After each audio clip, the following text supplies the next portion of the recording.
मुझो नालो फहमीदा खुश्क है। मां वड सिंधी कांग्रेस जी मेंबर आहियां।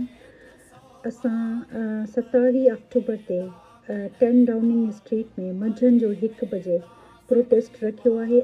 सभिनि सिंधियुनि खे असां दावत था ॾियूं।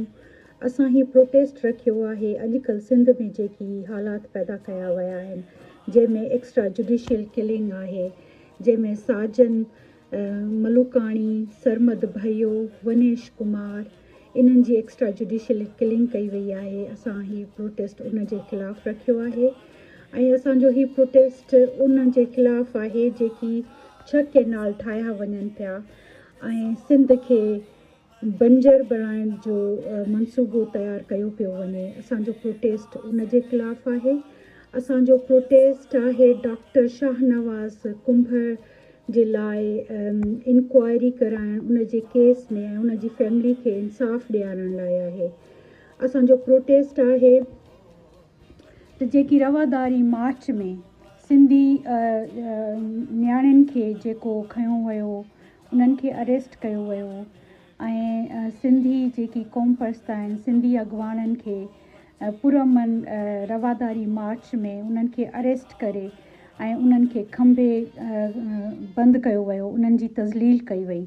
असांजो प्रोटेस्ट उन्हनि जे ख़िलाफ़ु आहे ऐं असांजो प्रोटेस्ट सिंध में जेका इस्लामिक एक्सट्रीमिज़म, जेको रिलीजियस एक्सट्रीमिज़म आहे, असां जेको हथरादू तौर ते वधायो वञे पियो, असांजो प्रोटेस्ट उन जे ख़िलाफ़ु आहे।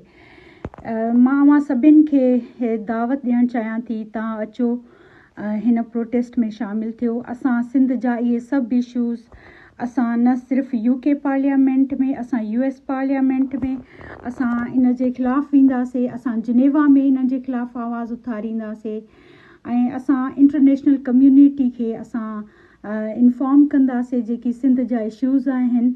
दोस्तो, तारीख़ जा ॾोही रुॻे उहे न हूंदा आहिनि जेकी पंहिंजी धरती माउ जे लाइ सौदो कंदा आहिनि, बल्कि तारीख़ जा ॾोही उहे बि हूंदा आहिनि जेकी पंहिंजी धरती माउ सां ज़्यादतियुनि जे ख़िलाफ़ु आवाज़ न उथारींदा आहिनि। सो यादि रखो, असां सभिनि जो फ़र्ज़ु आहे त सिंध में जेकी मौजूदा हालात आहिनि, असां उन्हनि जे ख़िलाफ़ु आवाज़ उथारियूं ऐं असां दुनिया खे ॿुधायूं त असां हिकु पुरअमन क़ौम आहियूं ऐं असां जेको आहे सो सिंध में पुरअमन चाहियूं था, रहणु चाहियूं था पुरअमन तरीक़े सां। सो अचो, तव्हां सभिनि खे दावत आहे हिन प्रोटेस्ट में।